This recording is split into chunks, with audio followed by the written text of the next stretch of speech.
Good evening. Tom Ginn and Mark Gassert. Elevate your profits. We'll be right back.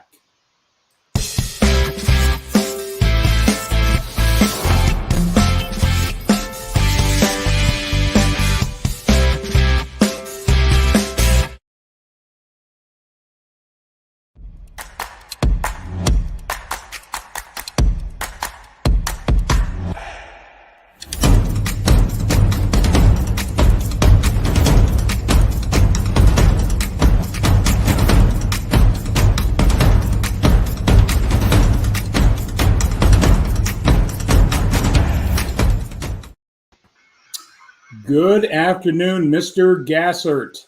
Hey, what's up? I haven't heard that in a long time, Mister. Man, you must be talking to my dad. He's no longer here, but It, just it call me was Mark. Yeah, Mark. I'm. Okay. That's It's cool. still respect, my friend. It's still a Oh, sign of respect. yeah, really? We, Okay. yeah, it's amazing. I'm speaking my age here. How we were brought up to address older people, opening doors for women, and all that type of thing, chivalry, and it's sort of gone by the wayside in our culture.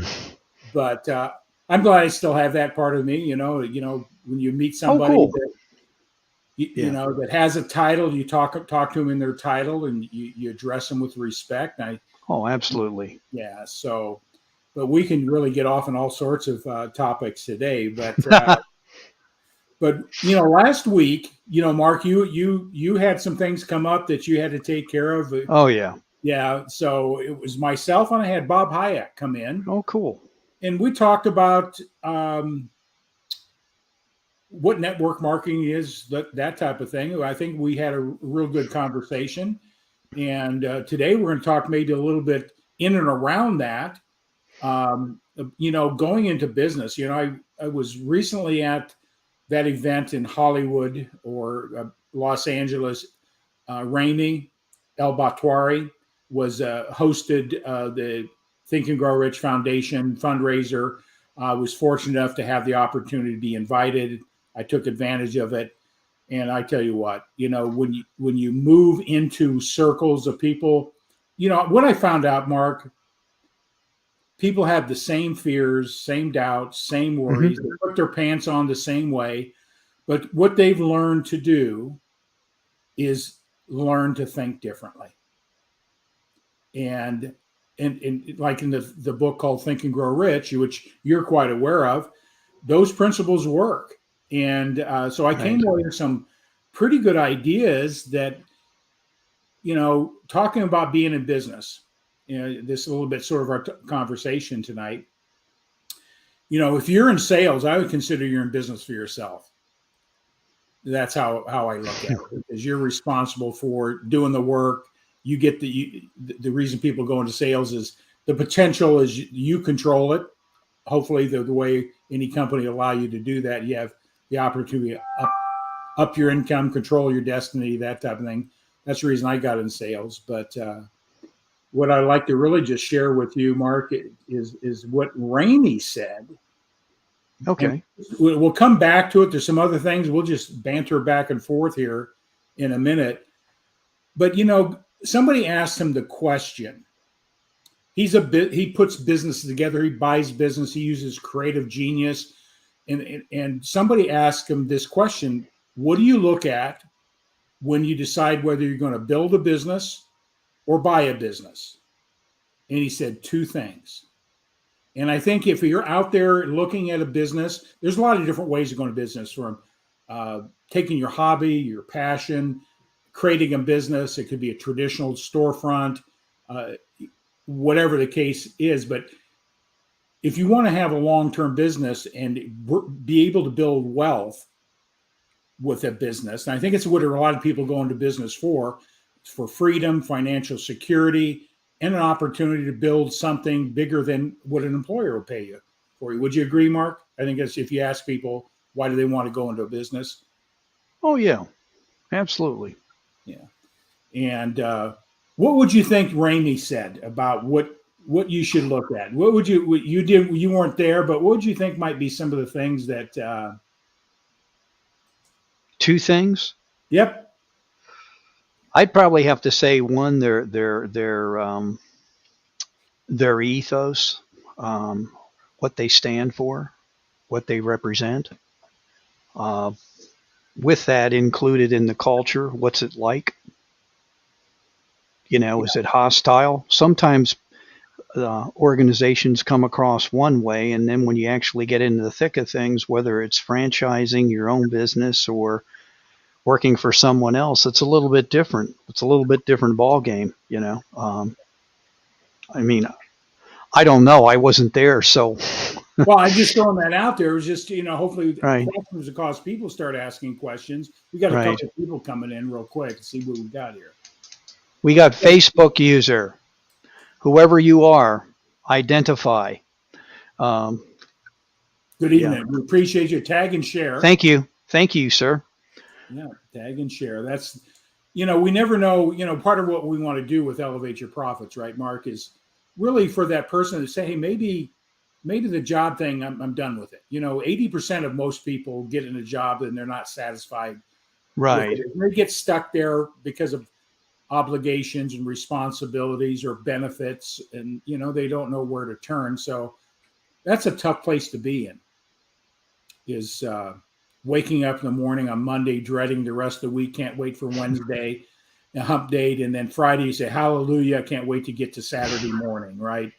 I call that life dissatisfaction in your job. So, but we talk about this all the time, is going into business for yourself does a lot for you. It's not the easiest route to go, but you got to find that thing you really have a passion for, an interest in. If you're a Right. solopreneur, if you're a business builder, you look at things a little bit differently, but you still have to have a passion for the outcome that you're seeking. But I'll just share with what Ramy said of what you should be looking at if you're going to go into a business. And he's from a business perspective. He builds businesses, creatives out of his mind, or he seeks a business, buy it, make it bigger, fix it, whatever he was going to do, remold it. But these are the two things he looks at. And it's sort of, when he said it, it sort of rung a bell with how I've looked at things. I didn't get it that clear, but he said two things. When you're looking at a business, does it have growth or is it a fad? Will that industry, that particular niche you're in, has a potential to growth? Is it, or is it on a downslide, or is it a fad? That makes a lot of sense, right? A lot of people get into something and it's more of a fad, and then 6 months, 2 years, or 5 years later, that fad is dead, and you've invested all your time, resources, and energy, and it's gone away. Just like the pet rocks. It was great business, but go try to sell a pet rock today,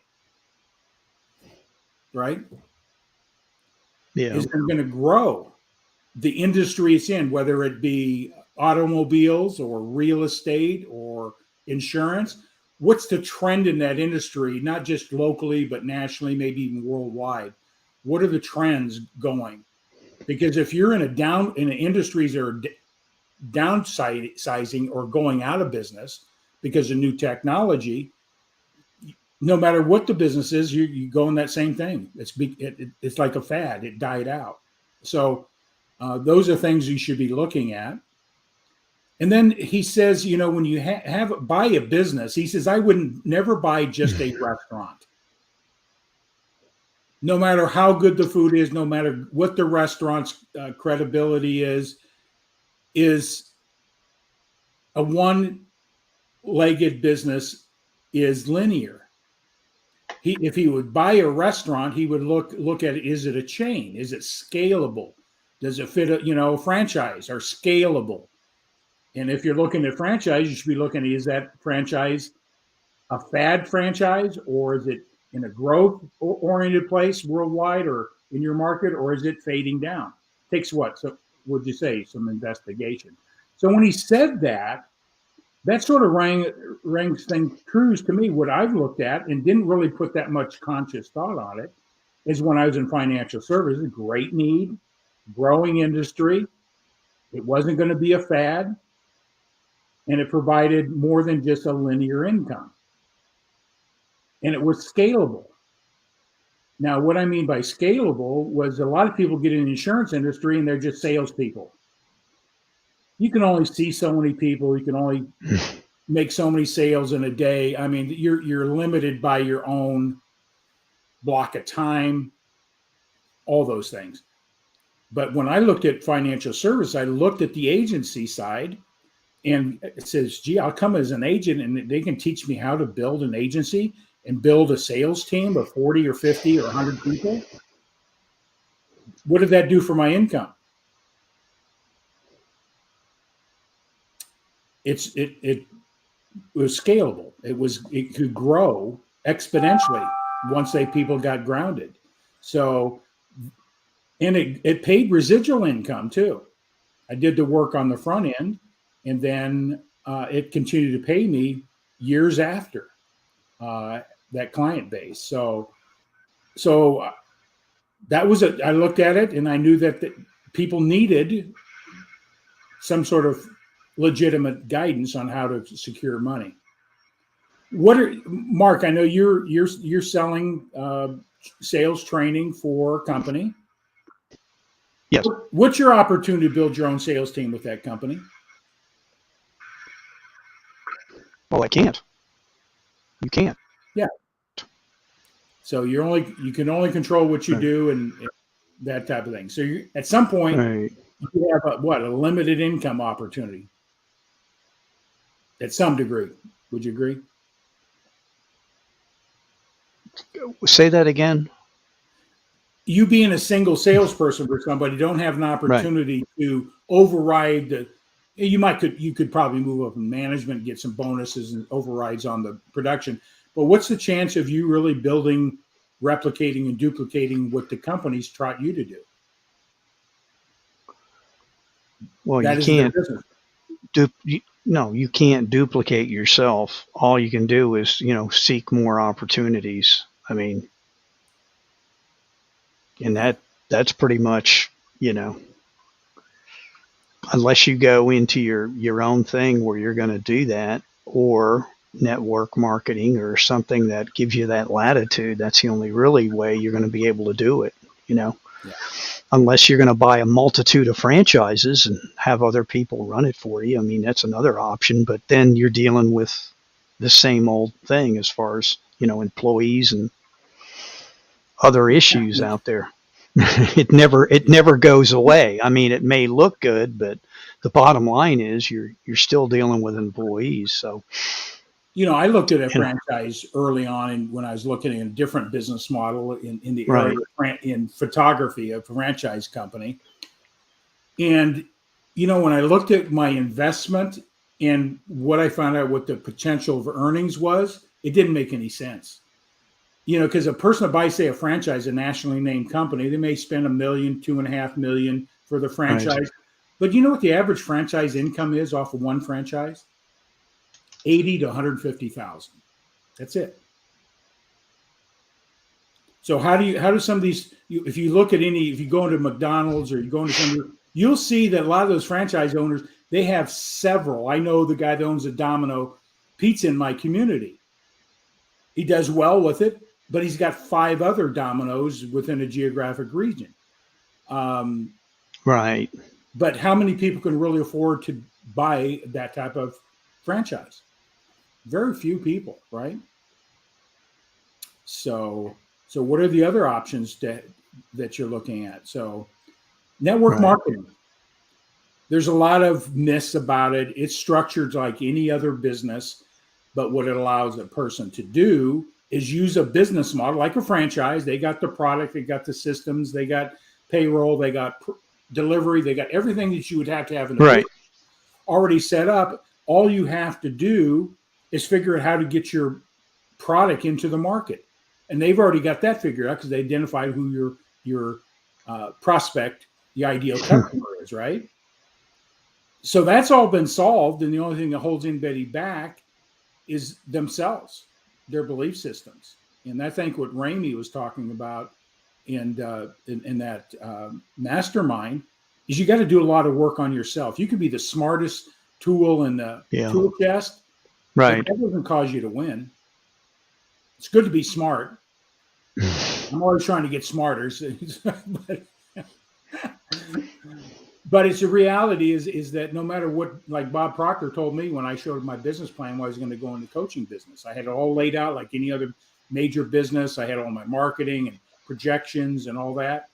And he told me, Tom, you got the best plan that I've seen, but it's not going to work for you. Wait a minute, Bob. And he just asked me some questions, my relationship and my thinking about money. And I'd never made that type of money because my business plan was a $1.5 million a year business plan. Right. And he asked me what the most I made. I told him, and it was pretty significant money, but it was far from that objective. And he brought it to my attention that I could give you Warren Buffett's business plan and it won't work for you. Franchises fail. Great business plans, right? It's many times it has nothing to do with the franchise. It has to do with who's running it, right? Right. Same thing in real estate, same thing in anything else. You really got to have that self-image and belief that you're worthy of accomplishing something bigger than a job. Because being in business for yourself, there's a lot of moving parts. The first one is how do you believe and how do you think? But so let's talk a little bit about what we're involved in, and I'll share with you what I have done, and I've done some more research since I've been involved with the company, and I think I made a pretty wise choice based on what I heard from Ramy. It's just now a matter of finding like-minded people that have a desire to take control of their lives financially for freedom and what businesses give us: satisfaction, freedom, many cases, opportunity to get out of the financial norm, do something bigger than what an employer would pay you. So Mark, what would you say is one of the biggest industries to be in today worldwide? What would you think that might be? I'd have to say that the health and fitness industry. I could be wrong, but I mean, every time I turn around, there's someone out there promoting something, or it's on your TV. I'm not talking about health care, but I'm saying the health and fitness industry, whether it's nutrition. I don't want to say physician heal thyself, but they're, other than just relying totally on popping pills and Western medications, there are people out there that are looking to do it a natural way, to take accountability for your own health. Yeah. Wellness industry is the largest industry to be in. And there's 10 major segments in that. And that goes everything from lifestyle coaching, nutrition, exercise equipment, physical trainers, all these. There's 10 different facets. And this is the statistics say this, that over 52% of people are really concerned at some degree about their well-being, their health, whether they want to work proactively or they're encountering something. Right. And that's a worldwide statistic. And then if you can find a solution, right, to any business, right? If you have a problem and I can provide a solution for it, that's a win for everybody. And so it's a 4.5 trillion, listen to that number, industry. 4.5 trillion. I can't comprehend that number. Maybe Ramy can, but that's huge. And it's projected to grow 12 to 20% over the next 10 years. So what does that add on another 500 billion, whatever. So that would tell me, hey, that would be an industry at least I should look at. Where are the trends? Is that an interest in me? Am I concerned about my health? Absolutely. What if I can find something that I can relate to and take to the market and help somebody the same way? And then is it a fad? And also Ramy made this concept. What's your uniqueness? Do you have something no one else has, or very few people have, or can replicate or duplicate? Because a lot of businesses, everybody's doing the same thing, just putting a different color on the label. Basically, they're selling maybe a nutritional product, and they tweak it here or there, but it's basically the same product. Then you have to convince somebody why your product's better than their product, right? Why your system is better than somebody else's. Why your exercise bike is the ideal one to go with. So you get into that game, and I don't call it a game, but you have to justify. Besides why do business with you, I think that's always the first thing. People buy you and buy what you do, why you do what you do before, how you do it, and that type of thing. But when I looked at those numbers, this is just recently. I knew health industry was big. People in that, I'm concerned about my health, but 4.5 trillion. It's growing. So I need to think, okay, great. I'm in health and wellness. And Mark, you're in it now. At least you're in an industry that's going to grow. It's not a fad. Maybe some of the products in that industry may be fads, but the industry, if you get the right product, service, or whatever, you can grow. You're fit at filling a need. And then the next question is, how can you scale it? If you had a brick and mortar store, Mark, you're limited at what? How many customers come through the front door, right? Absolutely. One store is not scalable. One store is not scalable. Now, you can find ways to get more people to walk through the door, but you still, based on your geographic market, you're limited, right? There is a limit on how you can get your product through a brick and mortar to the marketplace. Plus, you got competition. You got two stores down the street selling XYZ under a different name, basically the same thing you're doing. So brick and mortars. We look at grocery chains, Walmarts.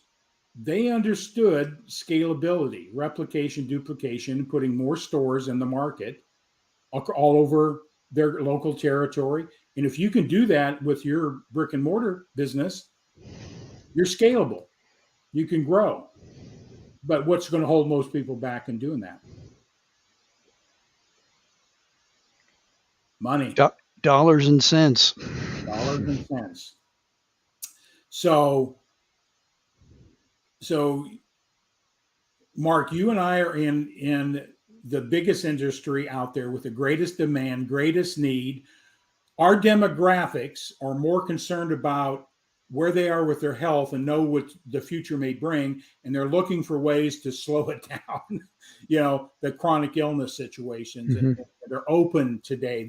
They've got the most money per capita in our marketplace is the baby boomers.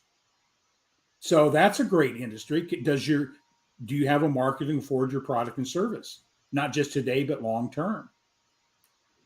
That baby boomer generation's got a few years behind me, so it will outlive me. So I'm in the right place at the right time. You are as well. Then your uniqueness. Monopolies are illegal, right? Yes, it's supposed to be. Yeah. But if you have the only product like our government, no, I'm teasing. No one else can make, that's not a monopoly. A monopoly is when you have the power to control and put people out of business that are your competitors. Right. They broke up the Bell companies years ago because they were monopolistic. You had two predominant companies out there, and then they broke them up and made the AT&T and all these other telecommunication companies. And after that, they spun off to what? Hundreds of other companies doing the same thing. So monopolies. I'm going to tease you here and insert something. I'm going to be a little not sarcastic, but maybe our politicians need to hear this, what you're talking about. I won't go there anymore. So go on. I digressed. Yeah. There are some that want to put people out of whatever. So, yeah. So it relates to why I did a big shift in all my businesses. Right. here in the last year. And you knew some of my other things I was doing and introducing you some of those things. But when I was introduced to this technology through ASEA, the redox signaling molecule, we're not going to get into that tonight about Right. Oh, why it's, absolutely. but when I looked at it and recognized the value it brought to me and recognized that the science was real and where they were going, this is a worldwide opportunity. It was it's scalable. I mean, it turned me on. I go, wow, hey, this is ground floor. I got all the resources. I got a franchise and I have no competition. If you had the only bike store in the country, how many do you think you would have a very special opportunity? Oh, absolutely. We've got another Facebook user saying hello. I'm sorry, I'm calling them out. I wonder, yeah, just say hello, where you from, that type of thing. Do we know you, or is that a setting that we haven't set up so that when they click on their face Well, goes up? Or Troy Aberley. well, Troy, we got to get you. We got to get you so your face shows up there, buddy. It could be on his end, I would think. Yeah, more than likely. Hey, thanks for jumping on, Troy. Glad you're here. Troy isn't in the realm where I came from. With the coaching and wanting to make a difference in people's lives, right, and that type of thing. So, an entrepreneur. He used to work for big corporations. Oh, I'm through Tom's link. Aha. Interesting. Okay. Say something to learn every day here, Mark. Yep. If you're not learning, you got to be growing. So, let's go back to my story. Is I was introduced to it.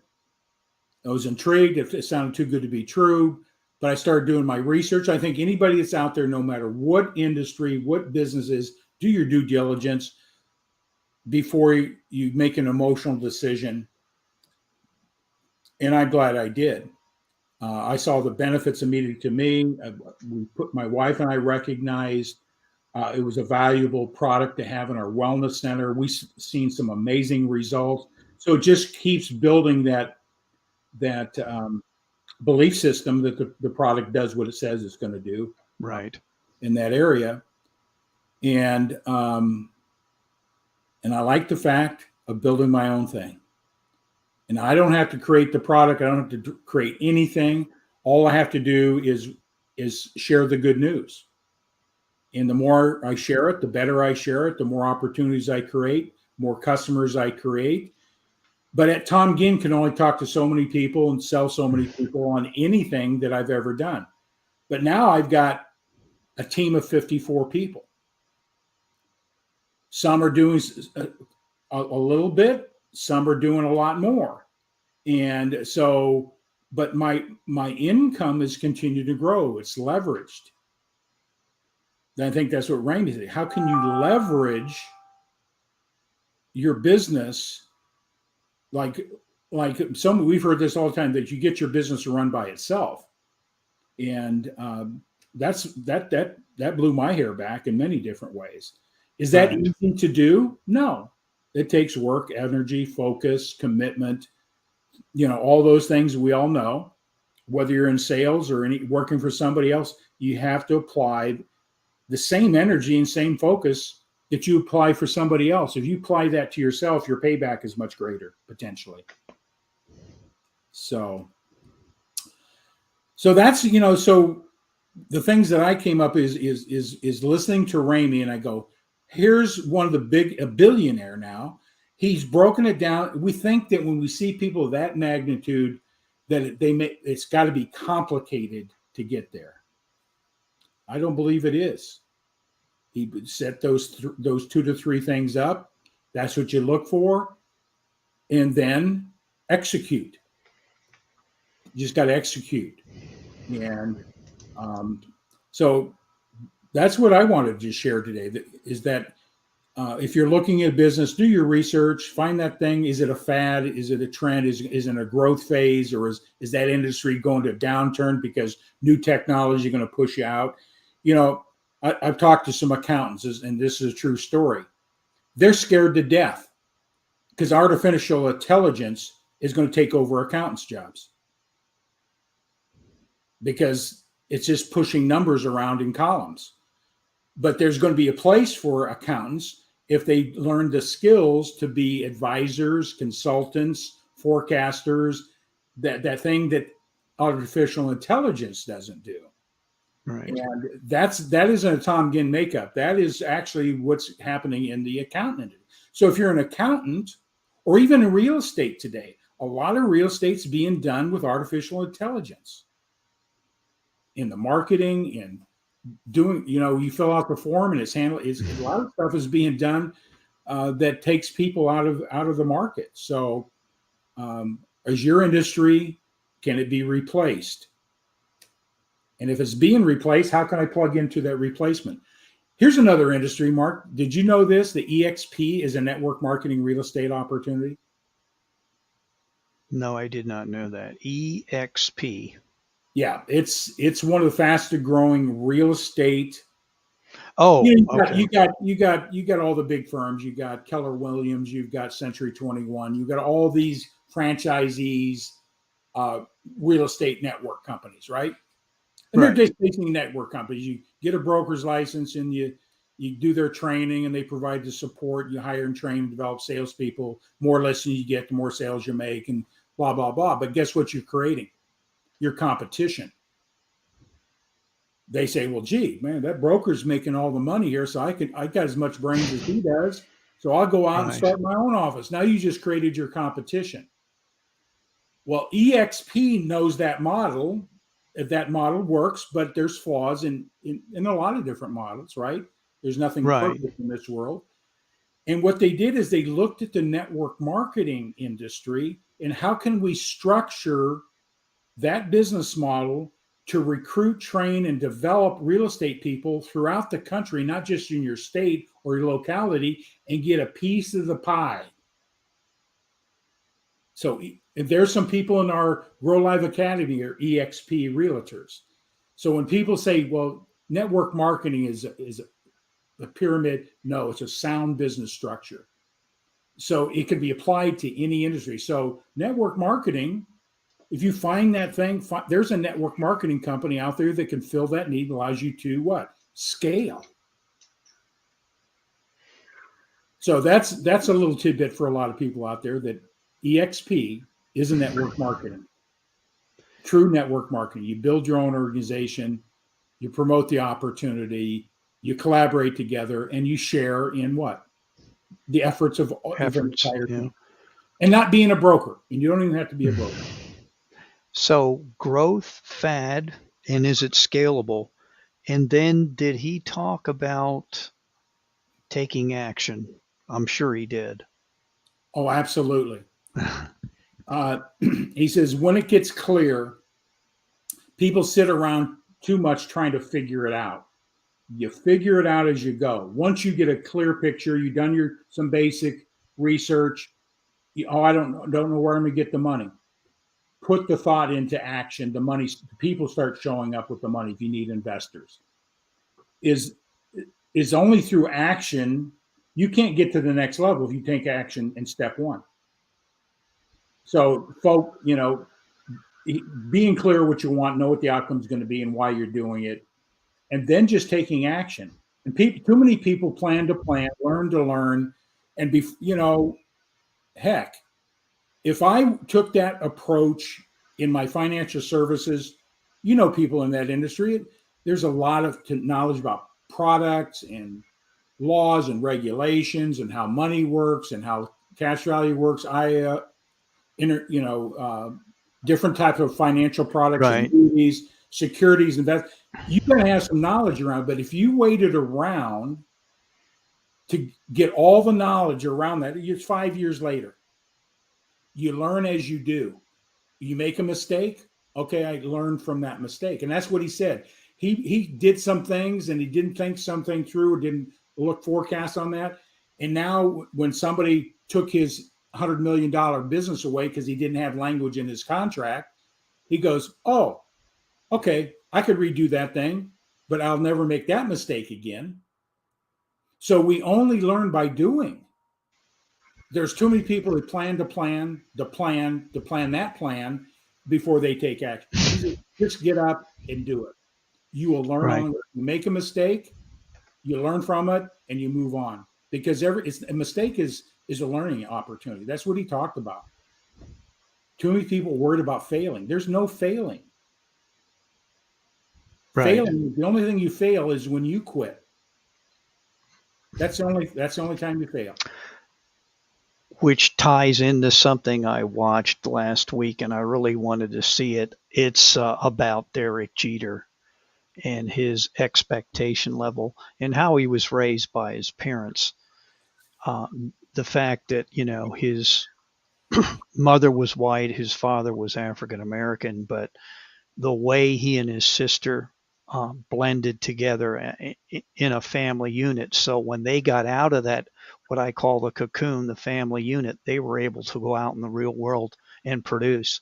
And one of the things they said, even as a young player, his mindset was he was very determined, and he knew exactly who he was, what he wanted to do, and you know he is a little, he admitted, I'm a little cautious about meeting new people. I think they all are when you get reach at level success, but he wanted to be around people that wanted to win on the ball field, and he talked about that incessantly, how important that was to him.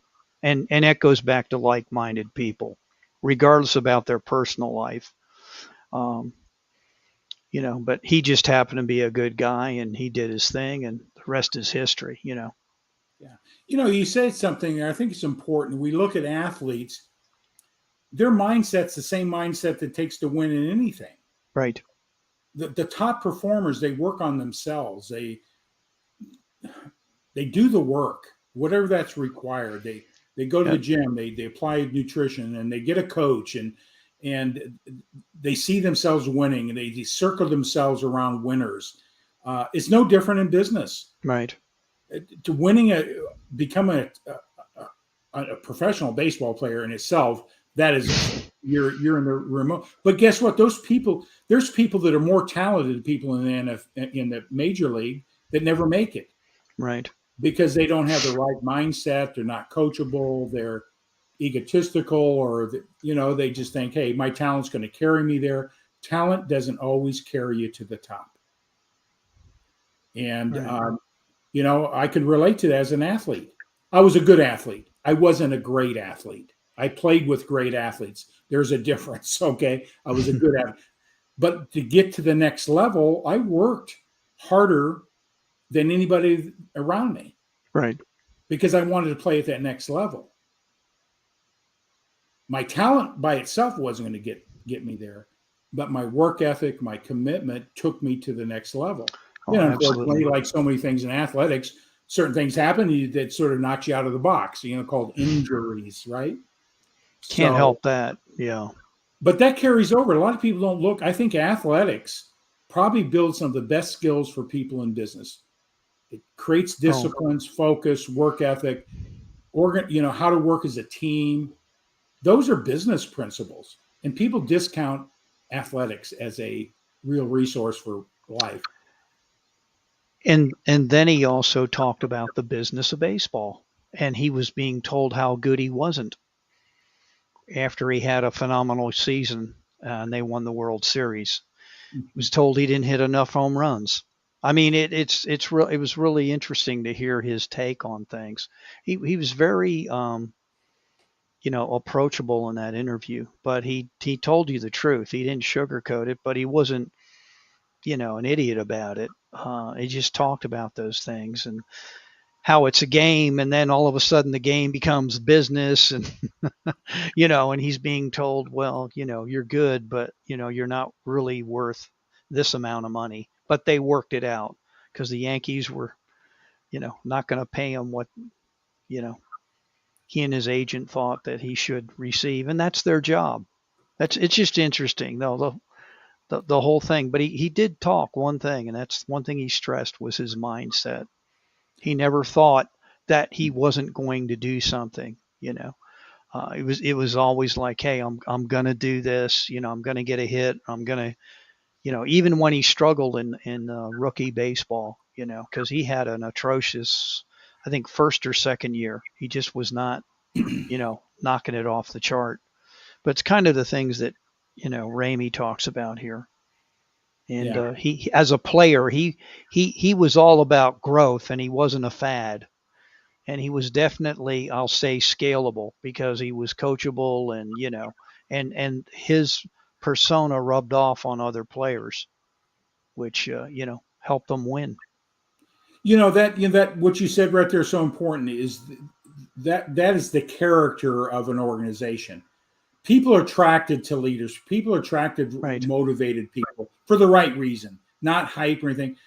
Right. And if you can be that, I think Saban said it, all these great coaches Right.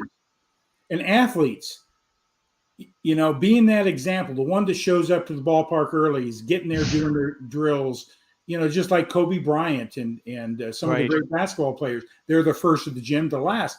And there were more talented people, physically more talented people when they were playing. Right. But why did they excel to the top? They did that little extra every day. And that caused the other players to step up. And that's how they built championships. Sure. Business is the same way. Who do you associate with? I do not associate with any naysayers or skeptics. Right. Just like And what? that's the other thing he talked about. He said, I know who you are. You told me what I couldn't do. I haven't forgotten that. I don't hold it against you, but you know that I know who you are. And it was just kind of funny. You talked about building things, and I don't think we'll ever see a team like that or a player that really took things to the nth degree like Bill Russell. I mean, 11 championships. And people say, well, it was different back then. Well, I don't think so. I just think his mindset, and he said, I wanted to win every game, exhibition game, practice game, scrimmage. That's the whole mindset. A lot of people don't know this, but during practice, Red Auerbach didn't have to practice with everybody like you would think, but that was a different era because he knew what he was going to get that night from them. Yeah. Yes, we And, lost another one, another great. he passed over the weekend. Yeah. That's sad, but I actually saw him play. I can truthfully Yeah. say I saw him go against Wilt Chamberlain in Philadelphia at the Philadelphia Spectrum. That was in the 60s. That was a while back. But anyway, it was ourselves, Mark. I know, but it was cool. It was Warriors. cool. It was very cool to watch both of them play. And I learned real quick their styles were different. Yeah. Yeah. So I always admired him. When you study athletes or success in anything, you'll see that common thread. And I think there's so much to learn from other people. Just, right. Because there was another phenomenal player there in himself, Chamberlain. I mean, he did set the standard. They had to alter the rules of the NBA because of what he could do. That's a fact. I mean, he broke a lot of records. Pretty unique individual, But yeah, it all goes back to what you said. I like that growth versus fad, and then is it truly scalable? So yeah. And scalable is going to mean different things to different people. Right. Scalable could be I got 3 carpenters, or craftsmen or something. Sure. But is it truly scalable? Can you leverage those efforts? That's why companies have salespeople. The more salespeople they have in the marketplace, that's just have greater opportunity to expand or take advantage of their market share. But I always want to plant this seed that for those who are out there looking, and I believe we live in a culture where people are really frustrated in the work environment. We go to school, we have a dream, we have a vision, and we have this internal thing that we want to provide value to the world, as young people all do, right? We're all out there. But here's something that I ran across today, because education is important. I'm not discounting it whatsoever. I didn't finish my education for a lot of reasons, but here's the thing that it staggers me. And we look at statistics. It's not the panacea of education. Look at this statistic.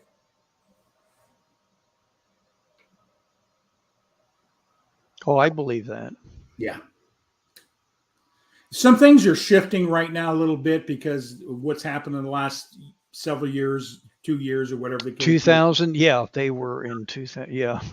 Yeah, they're You can go to 2011, or 2009, and then that was another bump along the road. And I'm not saying anything, but I supposedly heard that there's a bump along the road, but a certain party of people say there isn't, and I actually heard a gentleman that sits in that Oval Office say that there is no situation. Yeah. I'm trying to be as politically correct as I can. But anyway, that was stated. I'm not making this up. But it's interesting, what's going on right now out there in the real world. Mark, I'm going to just go back to this. So we got a lot of people that got their education. They expect a panacea. They're actually making less money now than by 10,000 than in 2000. Now there's some shifts now where talented people have a skill, they can go to the market and leverage the shortage and get a pay raise or better conditions. Right. And there's about 40% of the people working today are looking to transition, getting out of the hole they're in into another hole, right? They're just going to find out it's going to be the same, just maybe some different ornaments on the around the edge of the tree. But in essence, it's going to be the same thing. But they have an ability to leverage that if they've got the skill, talent, and the things that they're out there. Those people are leveraging that. But this is another statistic. So if you're looking to build a business, especially in network marketing, and out of those 40% are looking for a job change, 50% of those are looking for an opportunity. So if you can provide an opportunity that fills that void that getting another job doesn't, you're in a great place to recruit, train, and develop, replicate, and leverage that. So there's those people out there right now, they're dissatisfied, but if they had the right opportunity put in front of them that made sense to them, it filled their needs, that they recognize they can do this on a part-time gig until they get to a certain point, they can make that career change or that business change without risk to their family, you're going to hit some home runs. So we're in a great place. Anybody in network, not just ASEA and what we're doing, we're very special. Just because we're in the health industry and no one else can do what we're doing, we have that monopoly. No one can replicate and duplicate what we're doing. That's a great business model to be in. But if you're going to build this business, any network marketing, know that there's people looking. You're in a great place. A great place. And that's called leveraging the opportunity, knowing what is out there. So that's one of my missions, is I know a lot of people are dissatisfied with their health. So I'm going to approach them with on the health side. Do you really care about your health? You should know about this. Put it in their court. After that, it's up to them whether they take action in anything. Right. In anything in business. But now I can now say, if you're looking for total control, looking for leveraging, you're looking for financial freedom, the things that we're all seeking, you have now just got an upscale. You're got a trend. You're moving opportunity. Your people. Right. Now you have a resource that you can plug into your business and exponentially grow it. The market's there. The need is there. And we're not a fad. Network marketing is not a fad. It's proven itself. It's made more millionaires. Most people don't know this. Network marketing has made more millionaires than any other business structure in America. That's pretty cool. Did it happen overnight? No. Is it get rich quick? No. Do you have to apply yourself? Yes. Do you have to maybe learn some new skills? Maybe how to deal with people? Yes. But in the long term, if you do the work, I tell people all the time, it took me 20 years to build my insurance agency. It took me, I hired 500, Mark, I went through my numbers here recently. I hired nearly 500 people to have 40 solid producers in 20 years. Wow. And you guess what? I thought maybe I was failing. What I didn't realize is I was ahead of industry standards of building a team. There's only 6% of the people who go in the financial service industry in the industry after 10 years. I had 40 high producers. Helped improve thousands of people's lives, not just me. I helped thousands of people, not me, Tom Ginn, personally, but my organization. What a great reward. I still get emails from old clients and old colleagues saying, hey, Tom, man, what being part of your team and what it did for me or becoming a client of yours changed my life. What a greater reward 20 years later. That's cool. Yeah. So, Mark, anything else you wanted to talk about? We're going to put your contact information up here. That's fine. We want people to reach out. If you got questions, reach out to Mark. His contact information is scrolling. We're here to just answer questions for people, show them options. Oh, look at that. No, it was very good. I enjoyed it. Yeah. And Troy, we're sorry that you became Facebook user. We'll have to figure out what happened there. You know, maybe Facebook's playing some games on us here, man. Look out. Hey, Troy, we'd like to have you on as a guest here in the future. So reach out to Mark or myself because absolutely. Because you're teaching people how to win, and it starts right here. And I know your disciplines. I know your story. Actually, I'll take it another step. Have Troy and Luke on as guests. That'd be kind of cool, you know. That would be awesome. And his youngest son now, I saw. Oh, that's right. So Luke's got some competition here. Yeah. You know. Yeah. So Troy, reach out to us. That'd be kind of cool. Or anybody out there that is in business. We want to hear people's stories. That hey, what did you do? How did you become? What was your story to have you go into business? I think when people hear those stories, say, you know what? If Tom Ginn could do it, I can do it. I mean, seriously, if I can do the things I preach and have created in my life, anybody out there can do it. Anybody can do what Ramy's done if you apply yourself and willing to learn.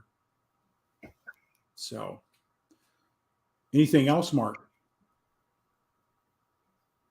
Oh.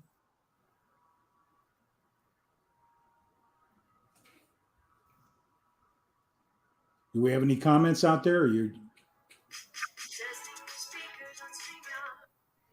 Excuse me. But I do have an announcement. Can I make an announcement? Oh, absolutely. We've got next week. We don't have a scheduled guest, so we're reaching out there. Somebody who wants to jump in and banter with Mark and I, and just share your wisdom and your knowledge and encouragement. We're open, so just reach out to us. But next week we don't have a scheduled guest as of this moment. But I want to share with you, we do have some guests coming in. Let me get my calendar. Some pretty cool people coming in.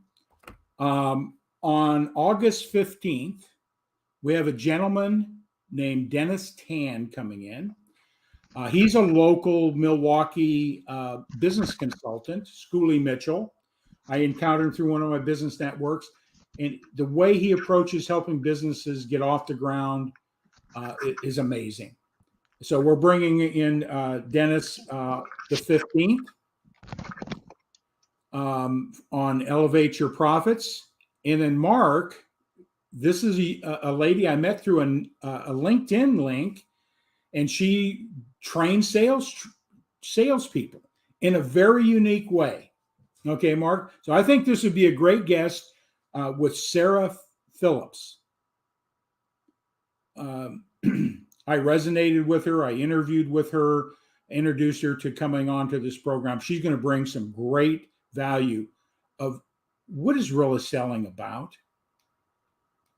We got flip charts and presentations, and we got processes and, feature benefit, but she approaches it from where I understood it's your behavior and belief system is so critical to be successful in sales. So Sarah Phillips is coming in on the 22nd. And then on my G-Force, and I encourage you, this is another business person, one of my favorite people as a personal development coach. He's my guest coming in on Friday on G-Force, same channel through here, G-Force, at 1 p.m. Eastern, Glenn Bill. The ABCs of Attitude, his book. I use those principles in my life. I use them in my coaching. It relates to gratitude. It's a powerful principle to apply in your personal development. Like Ramy says, it's all up here, your attitude, your belief systems. He's written that book, The ABCs of Attitude. And Glenn is, this, we're talking sports. We're going back to why athletics are so important, or to plug into successful coaches. Glenn had coached 11 state championships in football in Indiana before he went into business for himself. There's going to be, you're muted out, my friend.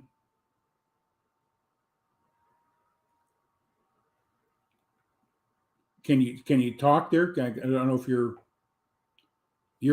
can't hear you. So Glenn Bill is coming in, and just the principles of winning are the same in anything in life. They're the same in our personal life, our spiritual life, our growth life. So I'm really excited to have him in talking about his book. And he is in one of the top 10 real estate franchises in the country. So it's going to be a little bit of everything about what having the ABCs of attitude, how it propels success. I think I called the advertisement the ticket to success, the ABCs of gratitude. So Mark, can you still hear me? Got anything to say? Your mic is dead, my friend. Can't hear you. Can you hear me? Nope. Technical challenge. So anyway, so we've got that happening. Then the following week, another great woman. We're going to have a little entertainment. It's Phyllis Calderon. She's just written a book, and she's a violin teacher, and she's going to do a violin serenade. So we're going to talk about what it takes to succeed in from that place as well. So those are the announcements. Turn on your notifications. Still can't hear me? Now I can hear you, Mark. What happened? How about that? I'm telling you, it's this Facebook gremlins. Look out, man. They're out there. All right. I'm getting nervous now with this Facebook user stuff here. Okay. Well, my friend, any closing thoughts? No, I thought what you talked about was spot on, and I enjoyed hearing about, growth versus fad. That's kind of cool. I like that. Yeah. And, when you look into those industries, you'll see where that industry is. You should look at the future expectations. Right. You can make a prudent decision for the immediate as well as the long term. Right. Yeah. Well, with that all said, we are signing out. All right. Well, thanks everybody for hopping on board here this evening. We appreciate it. And Troy, we're going to have to get that regulated, because my info shows up with my picture. So I don't know. Maybe it could be not synced properly with StreamYard. It could be on your end too. So just a thought. All right, my friend, we are going to sign on out.